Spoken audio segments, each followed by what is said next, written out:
Salut tout le monde, c'est Erwan Lovray, on se retrouve pour la vidéo après-match de la 25e journée de Ligue 1 Uber Eats avec cette rencontre entre Le Havre et le Toulouse Football Club. Enfin, une victoire pour les Ciels et Marines, le hack qui stoppe sa série négative. Alors on va débriefer ça ensemble, c'est parti.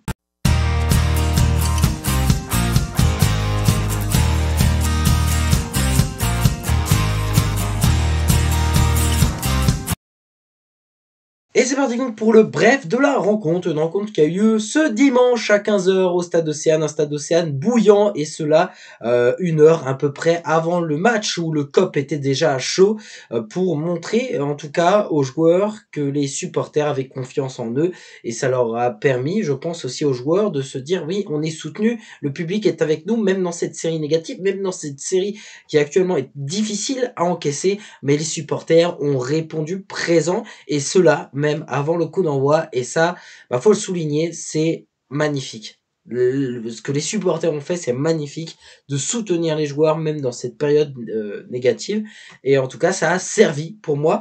Le hack qui, dès le début du match, a poussé très fort, avec notamment un face-à-face pour Josué Casimir avec le gardien, et malheureusement, il l'a raté, ce face-à-face, et c'est dommage.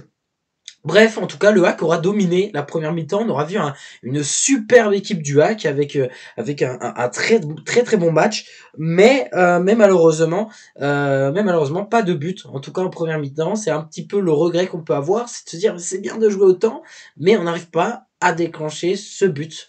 Deuxième mi-temps, elle commence un peu comme la première. Je trouve que le hack rentre plutôt bien dans le match. On voit pas du tout le Toulouse Football Club d'ailleurs. Et heureusement, ça paye à la 60e minute de jeu. Le hack ouvre le score à la 60e minute de jeu grâce à Christopher Opéry qui tape, boum. Et là, je vois juste les filets bouger. Et là, le stade, il se lève, ambiance de malade. Le hack tient enfin, très probablement, sa première victoire. Parce que oui, juste après ce but-là, le hack aura descendu en intensité. Et on voyait que le hack ne jouait plus pour marquer, mais pour essayer de ne pas encaisser de but. Et le problème, c'est qu'on ne jouait plus au ballon. On commençait à dégager bêtement, et ça mettait en danger. Et derrière, oui, Toulouse aurait clairement pu égaliser.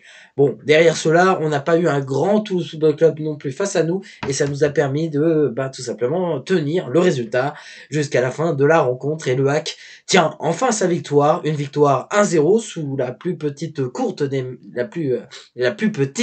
des marges, mais la victoire est là et c'est l'essentiel. Et c'est parti donc pour notre 100% que j'ai plutôt bien résumé, je trouve, dans le bref de la rencontre. Une première mi-temps exceptionnelle pour les Ciels et Marines, puis voilà, une deuxième mi-temps qui commence bien, et puis il y a le but, et derrière, on s'est un peu stoppé. On n'a pas fait un super match sur la fin, où je trouve qu'on dégageait, on rendait le ballon à l'adversaire bêtement, ce qui aurait pu nous mettre en danger. Et effectivement, on a eu quand même un peu de chance que le Toulouse Football Club, en tout cas, n'a pas fait un gros match. Voilà, on n'a pas eu un grand Toulouse, j'ai envie de dire, en face de nous, mais par contre on a vu un gros hack dans l'attitude. Moi, le hack m'a fait plaisir, ça m'a plu ce que j'ai vu, mais par contre il y a des choses qui m'ont moins plu. Voilà, le face à face que Josué Casimir a en début de match, c'est pas possible.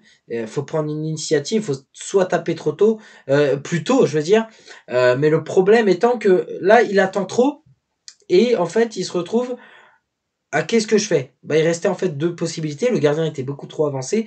On peut se dire, ouais, mais il aurait dû lober. Mais à ce moment-là, le gardien est beaucoup trop haut déjà. Le temps que la balle s'envole, le gardien l'aurait facilement intercepté.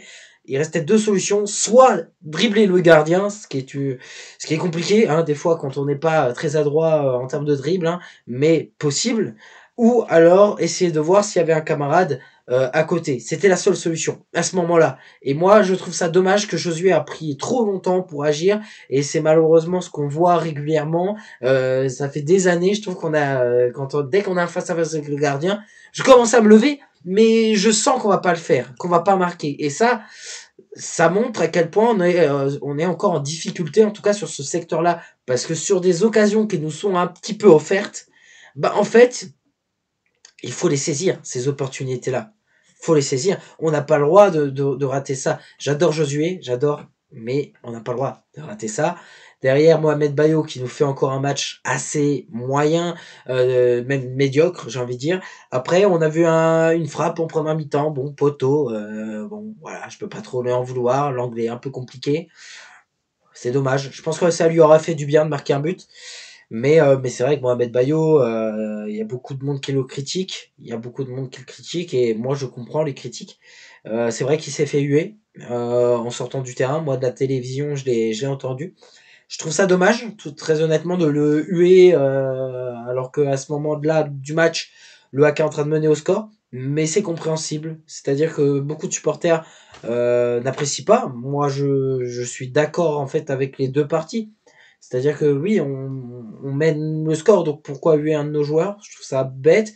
Et effectivement, c'est vrai que c'est pas lui donner de la confiance. C'est pas en le sifflant que ça va arranger les choses et que ça va lui permettre d'aller mieux. Après, bon, qu'est-ce qu'on en a à foutre, j'ai envie de dire, franchement, pas terrible. Enfin, franchement, il repart au mois de juin. Au mois de juin, il repart au LOSC. Hein. Je rappelle qu'il est seulement prêté, donc au final, qu'il apprécie pas ou qu'il apprécie son passage au Havre, qu'est-ce que je m'en cogne au final. Après, bien sûr, l'objectif c'est que lui ça marque, que ça marque et que ça se passe bien. Moi j'ai envie que ça se passe bien avec les joueurs, j'ai beaucoup de respect pour Mohamed Bayo, mais c'est vrai qu'il est encore en train de faire une saison qui est pas bonne. C'était un peu son prêt au Havre, c'était un peu sa relance et il est un peu en train d'échouer. Mais je suis pas là pour parler de Bayo, j'ai envie de parler de la victoire parce que celle-ci elle fait du bien. Elle nous rassure, elle nous permet de remonter un petit peu au classement, même si ça paraît quand même assez anecdotique, tant les points sont assez serrés, hein, puisque même avec cette victoire, on est à 2 points de la place de Barrachis. Donc oui, on souffle, oui, ça fait du bien, mais voilà, c'est du sursis, parce que bah, la saison est encore loin d'être finie. Il va falloir aller chercher les points et les derniers points qui vont être les plus difficiles, je pense, à chercher. Mais on a aussi des adversaires directs. Et ces adversaires directs-là, bah, il faut les enfoncer. C'est comme ça, il faut les enfoncer. Et bah, dès le prochain match, hein, c'est Clermont-Foot-Ferrand. Clermont-Foot-Ferrand, c'est dernier du championnat de France de Ligue 1. Je le dis clairement, si Le Havre va à Gabriel Montpied et remporte le match, Clermont est en Ligue 2. C'est certain. Même là, la situation déjà, Clermont est déjà assez complexe comme ça. Si Le Havre gagne, c'est fini. Clermont, c'est fini. Donc, bien évidemment qu'il faut enfoncer Clermont Foot. Je dis pas ça pour les supporters de Clermont. J'ai énormément de respect pour les adversaires. Je pense que vous le savez très bien.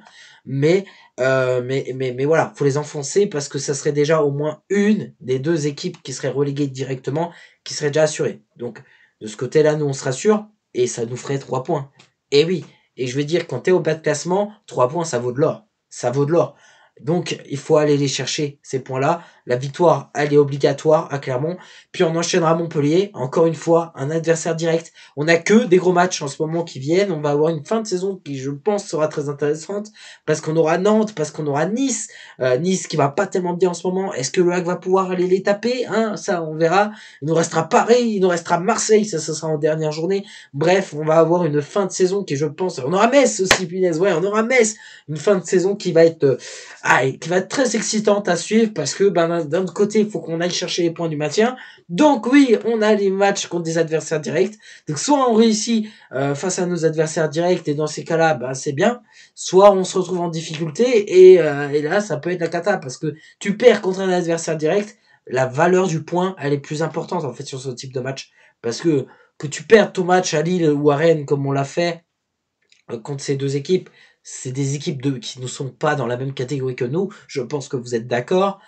Alors que les équipes que j'ai citées, en tout cas hors Paris et Nice, et voilà, on a Nantes, on a Montpellier, on a Metz, on a Clermont. Ça, ce sont les équipes qui aujourd'hui sont dans notre catégorie, dans notre championnat. Et c'est ces équipes-là qu'il faut battre, qu'il faut pulvériser pour réussir à se maintenir. Mais moi, je suis persuadé d'une chose, c'est que le HAC va se maintenir.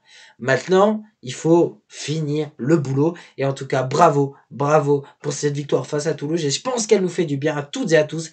À moi, plus que jamais, elle me relance, elle me donne envie de suivre l'équipe. Et même dans les moments difficiles, j'étais encore là, j'étais encore serein et j'étais encore certain que le HAC allait le faire parce que je suis certain qu'on a une très bonne équipe. Après, vous le savez, on a peut-être un joueur aussi, ou même 2 joueurs, qui ont permis aussi cette victoire face au Toulouse Football Club. C'était 2 grands retours Kouzaïev qui était suspendu après son tacle assassin à Strasbourg en Coupe de France, et puis le retour d'Oussama Targaline qui s'était blessé face à l'Olympique Lyonnais, et ces deux joueurs nous ont tout simplement régalé face à Toulouse. Ils étaient titulaires pour le retour, et cette victoire en tout cas, c'est pas un hasard si ces joueurs-là étaient sur le terrain et que ça nous a permis de gagner. Ce n'est pas un hasard parce que c'est des joueurs clés de notre équipe. Voilà donc pour ce 100% hack. Et voilà, donc c'est tout pour cette vidéo. Merci à toutes et à tous de l'avoir suivi. On se retrouve évidemment dimanche prochain, hein, ce dimanche-là, pour le match contre Clermont et la victoire. Alors on se retrouvera d'abord avant la victoire. Hein. On fera la vidéo avant match ensemble, la vidéo avant match de la 26e journée de Ligue 1 Biarritz. Alors, bonne semaine à toutes et à tous.